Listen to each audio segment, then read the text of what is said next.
the city streets, we began to feel the fire. We rise like tall buildings as the chemicals they take us higher.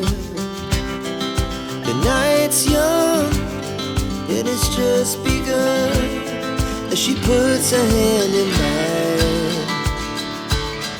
We wanna chase the night, wanna dance to the light, pull the stars from the sky, just two hearts running wild. Never sleep, never stop, as we shout from the top. We're gonna be two hearts running wild.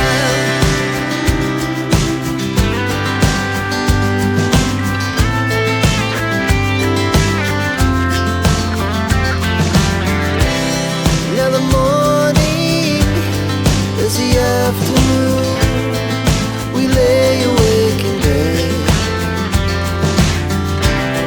The laughs so loud as the hours pass, we're gonna do it all again. We wanna chase the night, wanna dance to the light, pull the stars from the sky, just two hearts running wild. Never sleep, never stop, as we shout from the top. We're gonna be, we're gonna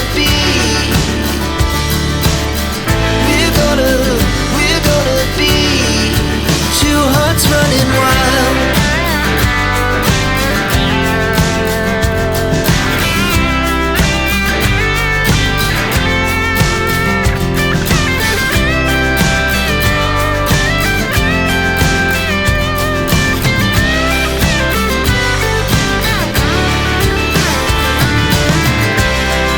The moonlight, summer sky, it was the best we ever had. And we'll stay on forever, we'll never have regrets. We wanna chase the night, wanna dance to the light, pull the stars from the sky, just two hearts running wild. Never sleep, never stop, as we shout from the top. We're gonna be two hearts running wild. We're gonna be, we're gonna be.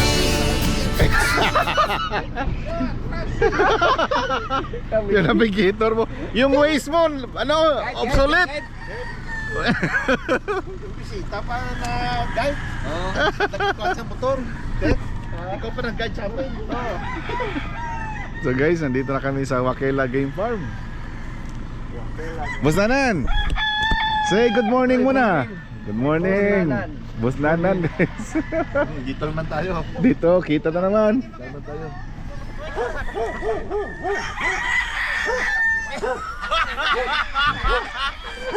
Boss Idol, morning. Morning, Good morning. Good morning, boss. Ano naman yung bodyguard mo? Hindi na Boss, ah. dito. Patala. Morning. Morning. Oh, bumata yung buhok niya, ano ah. Malabot tawang para siya. To, chip atras. Buli. Balik na ito magbuwan ng square. Hindi yan yan. Atras sa kuya. Ang lawak, ang ganda dito mga kakugi. Sir. Ako yung ano? Sir. Ni Jed ba? Yung... Ay, mapili na cake? Oo, sir, mas mabuti yan. Ikaw pumili, sir. Hindi na hirap ba? Ano? Napansin ko sa mga farm dito guys sa ano sa Bacolod Morsha area, yung mga daanan nila papasok sa farm hindi gaano kaganda, ang papangit ng mga daan, pero pag dating mo dun sa farm, ang gagwapo ng mga farm nila guys. Alam nyo mga kakugi, dito sa Bacolod Morsha area, daming ang lawak ng mga lupain, kaya ito ang lawak ng kanilang mga farm, mga manukan. Ganda naman. Mamaya kausapin natin si Boss Warren. Doon, tsaka kasama natin guys, si ano pala, si Boss Joel Lacson. Sinamahan tayo dito talaga. Guys, mga kakugi, eto, kasama na natin yung isa sa mga idolo natin. Warren Kenneth Laraga, known as Wakela. Boss! Morning! Good morning. Good morning. Yun! Guys, Boss Warren. Good morning mga kasabong. Welcome to Wakela Game Farm. Yun. Boss, ito boss, usually pag nagpa-farm visit kami, ang ginagawa namin is parang kinikilala muna namin yung breeder, yung nagmamanok, yung may-ari. Paano ba to? Boss, profiling muna tayo boss ha. Ilang taon ka na boss ngayon?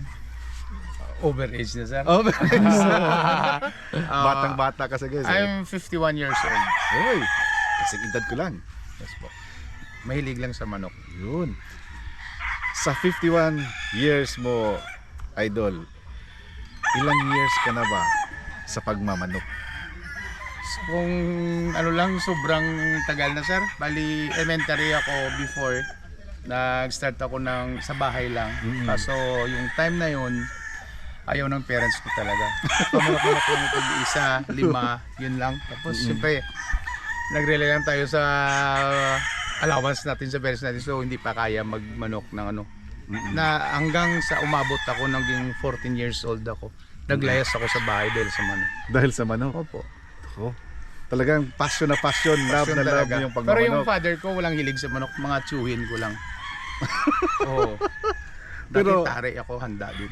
Yung lolo mo, nagmamanok din? Never. Never, yung mga tsuhin mo lang. O mga tsuhin ko lang. Tapos doon ka na-influence sa kanila. Parang siguro sir, dahil maliit pa ko, kahit yung mga native na yan, inagalagaan ko yan sa bahay. Tapos pinapraktisan ko yan magtari. Tapos ikot sa mga squatter area doon. Tapos pag may nakita ang nakagala, isabong ganyan. Sabong na ganyan. Oo. Nako, sa panahon na you're into mass production na idol, talagang farm na, anong taon nag-umpisa yun? Ang first farm ko, that was 1995. 95? Sa Concepcion. Nakabili kami doon. 1 hectare that time. Kasama ko pa yun nung father-in-law ko. Oo. Doon kami nag-start. Then, nang una-una, sa bahay ng father-in-law ko, sa Victorias. Sa Victorias? Doon ko nag-start. Oo. So nung mag-umpisa kang mag-mass production na farming na talaga, mga materialis na gamit mo imported or mga locally Nung produced? una, ang material ko local lang. Kay late June Cometa, kay Bingbing Verde Floor, yung pag-start ko, kay Pagito Serios, yun ang mga lines na una-una ko. Tapos nagbili-bili din ako noon. Tapos dating ang time, nag-import lahat ako. Nag-import tapos isang malaking tulong sa akin na bloodline kay Kuya Lance. Kay Lancy talaga.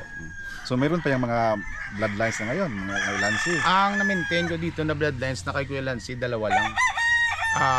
Tatlo pala, Boston, Gray, at saka yung Lemon 84. Lemon 84. So yun na lang ang mga nilalaro mo sa breeding. Opo sir.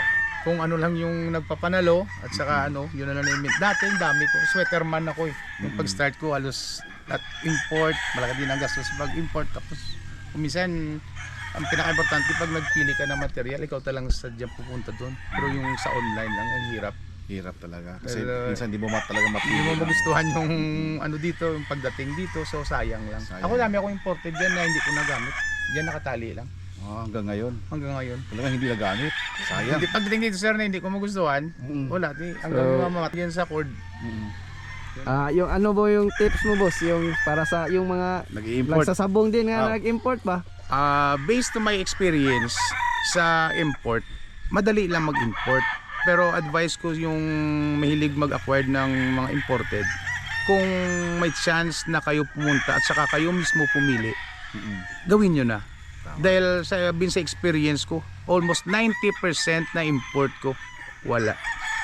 hindi ko nagustuhan. Ewan ko lang hindi naman tayo pare-pareho ng gusto sa manok pero sa base lang yan sa experience ko lang. Mga 90% na dumating sa akin na imported, hindi ko magustuhan. Pogi. Pero yung hinahanap natin, kanya-kanya tayo gusto sa manok, yung hinahanap natin na bone structure, mahaba ng paa, yung tapos mostly kasi sa mga imported yung mga old lines. So ngayon dito sa atin, sa experience ko sa mga buyers, ayaw nila na yung laglag pakpak ba. Gusto nila yung tight feather, mga high station, mga ganyan. So kung sa imported mo yan hahanapin, parang bihira ka siguro. Sa 1 out of 10 siguro baka 1 lang dumating sa kanya na ganyan na klaseng manok na gusto mo. Sa preference mo sa pagpili ng mga manok or mga materyales whatever, pwede mo bang ma-share sa amin sa mga nanonood kung ano yung preference mo, ano ang hipo na gusto mo, ang station, yung mukha? Sa pagpili ng material, yung sa akin, sa experience ko, yung gusto ko talaga, number 1, heavy bone. Heavy bone. Ayaw ko ng mahaba na manok. Tapos high station, yung especially sa buntot, yung gusto ko 45 degrees. Ayaw ko yung buka, lalo na sa inahin. Pag pumili ako, kahit anong ganda ng inahin, pag yung pangit ang buntot, ina-out ko yun. Dahil 80% magmana sa inahin. So magpili, kahit minsan nga napili mo na ng pag labas na ng mga mayroon talagang isang na hindi mo ma-perfect ba. So yun sa akin, importante sa akin yung buto.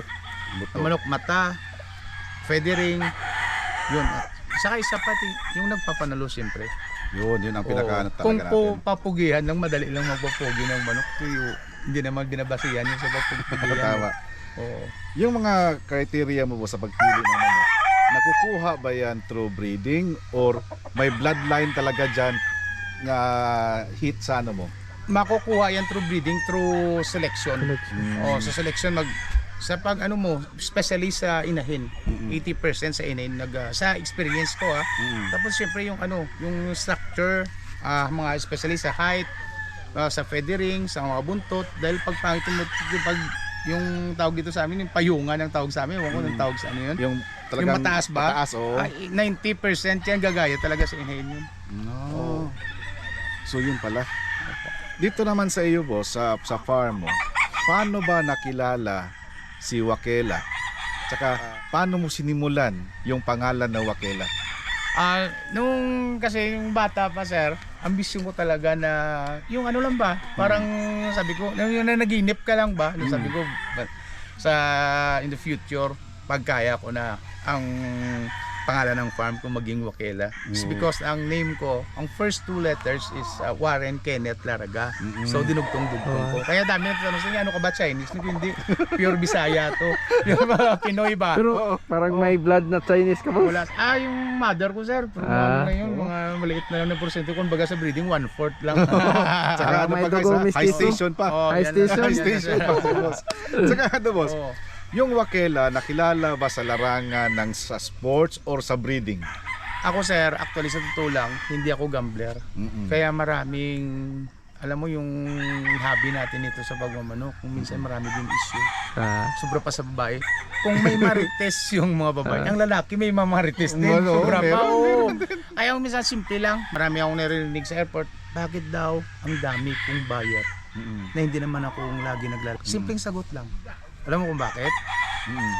Lahat na maayos ko na manok, binibigay ko sa buyers ko. Yun. Kung ikaw sugarol, malakas ka pumusta, lagi ka sa gitna, bakit yung manok mo ibebenta mo pa? Lahat ng maayos mong manok, itatabi mo. Para sa personal mong lang. At saka, pangalan mo nakasalalay dyan. So ako sa akin, wala sa akin yun. Dahil sa akin, hobby ko lang talaga yung breeding. Mas happy ako sa sisiyo, pag-alaga. Ang sisiyo. Hanggang sa ma-harvest, noon, ang grabe, hindi na mabilang. Hindi na mabilang. Kaso based to my experience na every year, siyempre may natutunan ka rin na aral sa tutok ka lang. At saka, ang pagmamanok dapat focus ka. Hands-on ka. Kung itiwala mo lang sa tao mo, wala. For example, itong year, maganda production mo. May tao ka na magaling, happy ka, swerte ka, wala kang stress. Paano pag umalis? Tama. Pag umalis bigla, ikaw ang may-ari, ikaw walang alam. Paralyze ka. Tama. Sa akin okay lang. kahit araw-araw bago tao ko. Importante ako nakakalam, ako tuturo sa kanila kung anong gawin. Yun lang. Yung mga buyers ko, hindi naman babalik yun sa akin kung hindi nagpapanalong manok ko. Tama. Yan. Mayroon din kung minsan yung iba, mayroon ako mga tropa, yung minsan magbili sa akin, napapressure ako. Dahil ang tiwala sa akin sabihin na bro, ikaw na pumili. Mas gusto ko yung buyer ko pumili sa pan. Para at least hindi ako ma-stress ba sir? Tama. Yung taong kasabihan ba, you cannot please everybody. So kung minsan may pagpadala natin sa kanila, yung manok pagdating din nag-off, mag-stress sa biyahe. So isa lang assure ko sa buyer ko na pag may pinagdala ako na hindi niya magustuhan, balik lang, palitan natin. Dahil hindi ko naman kagustuhan na ganyan sir eh. So Tama, may tama. iwasan natin, hindi naman tayo perfect na lahat 100% na masatisfy mo yung Correct, buyer. correct. Kaya yun lang sa akin para wala issue, wala samaan ng loob ba. Ganyan. Wag na lang magbigay ng masamang komento sir ba, di ba? Opo. Madali naman tayong kausap eh. Oo, kasi lahat ng mga problema pinag-uusapan. Oo nga. Correct. Oo, yan. Tsaka, according to one of our kaibigan namin, yung isang manok, isang itlog lang yan. Opo, sir. Madaling palitan yan. Kasi Pero- puproduce ka na ng marami, di ba? Pero Tsaka, once nakasalita ka na ng hindi maganda, Yun. hindi na yun mawala. So yun, mga kakugi, sa lahat ng mga nanonood sa atin, bakit may nagtatanong kasi, bakit ito sumikat siya? Hindi naman yan naglalaro sa rueda. Nasa breeding lang. Not to mention you boss kay boss mga kakugi, sincere siya sa kanyang breeding. Nakikita niya na pag siyempre, unahin mo yung sa sarili mo. Diba? Opo, sir. Bakit mo ibibigay yung aces Kung mo? sugarol ka, Oo. dalawa klaseng breeder. Oo. Mayroon breeder lang na happy siya sa breeding. Mm-mm. Mayroon breeder na sugal talaga. Tama. Na nag-purpose nag-breed siya. Siyempre kung nag-breed ka for your personal, siyempre matik na yon. Mm-mm. Lahat ng manok mo na magagaling para sa iyo, although hindi mo yan 100%. For example, production mo 1,000. Sabihin mo na 200, piliin ko lahat ng super. Hindi mo mapipili yun. Dahil merong manok na pag-spawn mo that time di nag-show. Pero hindi mo alam, mas magaling pa pala sa super na napili mo. Correct. Oo, ganyan.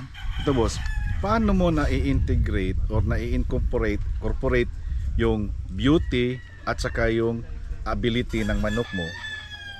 Nasubukan mo rin yang sa rueda. Of course, sir. Ako, sir, sa totoo lang, pera sa imported, na-import ko. Lahat ng brood ko, 90% winners. Okay. Kung may pagkataon lang na winner lahat, tapos hindi lang winner na One dahil time. winner lang siya na gusto lang kahit one time lang, pero yung gusto mo talaga na hipo ng manok ba? Yung gusto mo talaga yung bone structures, mga mata, feathering, mga ganyan, station. So yan ako sir, kung mostly sa mga broodcast ko ganyan, mga winners. Yun.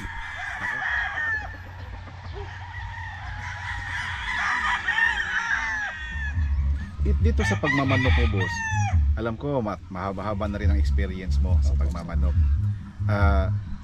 Sa mentoring ba yung sa mga knowledge na ano mo ba, meron ka bang mentor na talagang nagtuturo sa iyo kung paano pumili kanyan?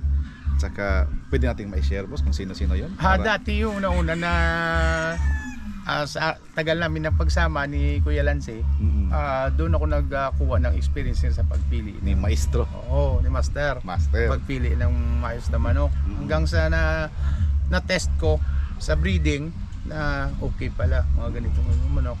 Yan kaya doon ako natuto ba. Sa experience mo boss sa pagpili ng manok, ng mga materyales, ano ba ang pinaka-importante sa lahat? Yung physical feature niya or yung characteristics niya or yung style? Based sa tanong niya kanina, yung mamili ako ng super guwapo. Halimbawa, na regular, may yan. na regular. Tapos yung isa medyo mababa na winning line. Sa akin kasi, depende sa breeder yan. Okay. Dahil alam mo, sa akin, mostly 70% ng breeding ko, breeding ako ng pure sir. Pure. Dahil hindi ako sugaro, hindi ako sa fighting So material ang Material. focus ko. Yung ganyan na breeding, kung pipiliin ko yung super na medyo mababa, dyan ako, babawiin ko sa inahin. Sa inahin. Oo. Sabi mo kayo na 80%. 80% sa inahin. So pili ka ng high station na inahin. Maganda balahibo, maganda mata, maganda buto. yan ano ko. Dahil yung pogi, madali na lang yung magpapapogi sa manok. Oh. Sa pag-alaga lang yun natin. Lahat yung kasabihan ba na para-paraan lang yan. Tulad yung pagpahaba ng buntot, mga ganyan ba? Yung papahaba ng buntot, boss, sa bloodline yan or sa breeding talaga yan? Yung iba nagsasabi sa bloodline. Pero sa akin, sir, hindi sa bloodline yun. Based sa experience Pero yung iba mayroon talaga ang broodcock na broodcock ako na talagang mahaba ang buntot. Yung mga anak gumagaya. Pero mayroon kang way na pwede mo yan pahabain. Ganun. Pero hindi ko naman sabihin dito, boss. Sa atin na lang yun, ha? Sa atin na lang yun. Sa akin yung itanong yun, guys. Hindi ko rin sasabihin. Hindi. So, pag mamili ka ng mga materialis, boss, uunahin mo sa pagpili yung mga inahin. Inahin. So, Tapos yung mga broodcock, dyan na yan. Dali, alam mo na yung mga broodcock mo, yung inahin. Pagpili sa range, yung mga original ko na inahin, so lilagay ko yan sa range. Pag ano, check sa record, yung maganda. Pag may lumabas na parang pumangit na, out yun. Parang ganyan. So dito sa Wakela Game Farm, boss, halos na makukuha natin dito 50-50 lang yung or may 3/4, 1/4. Actually, sir, sa totoo lang, kaya parang ayaw ko magbenta ng Battle Cross. Never ako nag 3-way. Okay. Hanggang 50-50 lang ako. 50-50 lang talaga. 50-50, 3/4, 1/4. Ganyan na. Father side, mother side, o line ng brood. For example, sweater, gusto nang inahin. Paglabas 50-50. Yung anak na babae, balik ko sa tatay, maging 3/4. 1/4 na lang na sweater. Yung dito naman anak na lalaki, balik ko sa nanay, maging 3/4 na naman sweater, 1/4 na naman ang ano. Para sa akin, Zara, madali mo i-maintain yung winning line. Tama. Dahil pag for example, this year nag 3-way cross ka, nagpapanalo.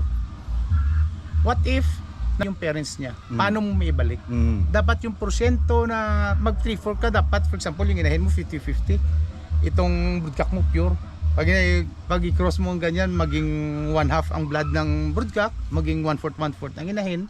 So pag yan ang cross, ang percentage ng blood na breeding mo na nagpapanalo, pag yung parents nila, paano mo maibalik? Dapat may stock up lagi na 50-50 for 3/4 mo yan or 1/4, 1/4. Hindi na padalian lang. Kung 50-50 madali lang, basta as long as may pure ka. May pure. Isang banatan, paglabas of spring is 50-50 na ang labas. Yun.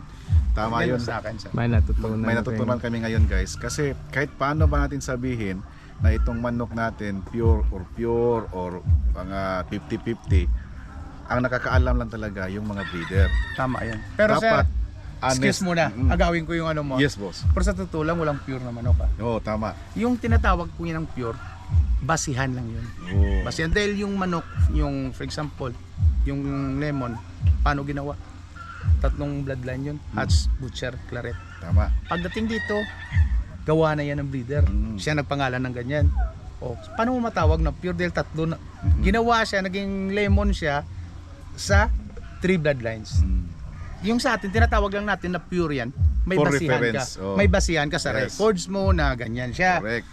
So, yung sa mga breeding, madali na lang pag ganyan, sir. Yun. Ikaw na breeder, ikaw mismo nakaalam kung paano mo ginawa ang bloodline na yan. Yun. Wala nang pure.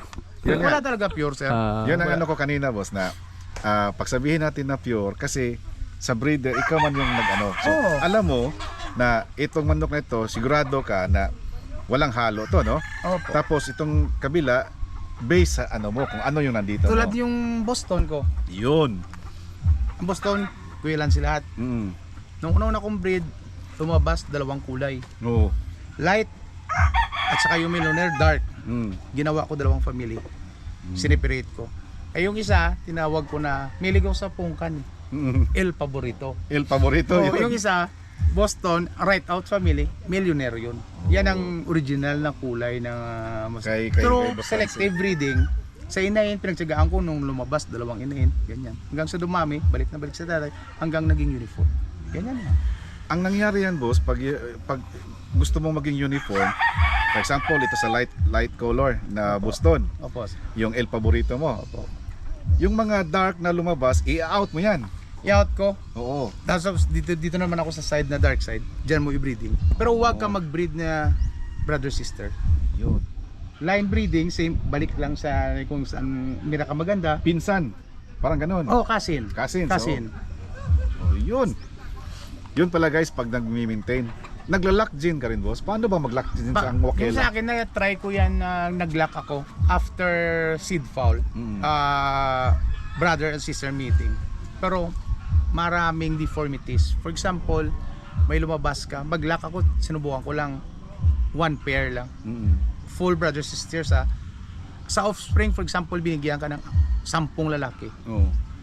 Sa 10 lalaki, swerte ka na may 2 mapakinabangan ka. Dahil maraming deformities na lalabas, it's because of inbreeding. Inbreeding. Oh, Deep mayroon inbreeding. paling, maliit, Tama. mababa, pangit ang itsura, yung deform ng mga bones. Do parang abnormal naman sir, parang tao din ba? Oh, yun. Ganyan. So yun pala guys. Tapos Kaya mahirap. hindi mo siya pwede. Datatakbo yun. Kaya ako sa buyers ko kung minsan, pag mayroon minsan mga baguhan, pag magbili, tinatanong ko yan. Na gusto magkapatid. Same marking. Tapos tanungin ko yan sir. Dahil kung siya, hindi ko yan bintahan. Kung gusto niya, unless na alam ko, alam niya kung paano siya mag-breed. Dahil kung hindi niya alam sir, for example, bumili ka sa akin, binigyan kita ng Full sister, full brothers, breed mo, okay, lumabas. Tumakbo. Sino masisira pangalan? Tama. Sino sabihin mo? Siyempre akin. Tama. Kaya in-explain ko, tinatanong ko anong plano mo, bakit gusto mo ganito. Same marking. Pero kung mag-insist na gusto niya i-lock, gusto niya maintain kagad, bigyan ko. Pero yung magsabi, gusto ko i-breed din ganyan, hindi ko bibigyan yan sir. Dahil ako mapapahiya. Tanda uli. So yun, maganda. Pag bibili tayo ng full sister, full brother, wag mong i-crossbreed yun. I-breed mo sa iba. Breed mo sa Breed out mo. So, yung sa akin sir, para kung gusto nila na galing talaga sa akin na line, pag nag-breed sila, ang binibigay ko, for example, ang lalaki, father side sa broodcock na yan ha. Same Father line, side. pero hindi sila totally na same 100% ang blind. Same line. Okay. Nako, walang takbuhan yun. Oh, sir, takbo sir, nakakaya yun. Hindi mo na pwede maulit yun, lalo pa ngayon, online ang Online laban. na, oo. Tapos, anong sabihin ng tao? Di ba? Tulad sa amin, pag may sasalihan kami na pag hindi pa nanalo, hindi namin sasabihin kung saan galing yun. Pag nanalo na, ay galing kay Lacson yun. Oo. kay RSL. Lalo na sir, pag natalo. Pero hindi namin Pag sabihin. natalo, siyempre mahiya ka rin. Pero hindi pwede na pag magtanong mga tropa mo. Oo Saan nga. galing manok mo na hit and run? Oo, hit and run. Kaya, Ryan Cry? Nakakaya sir. So yun mga kaugi, sarap kausap pag ang kausap mo talaga sincere. Hindi lang iniisip yung magkapera siya ba.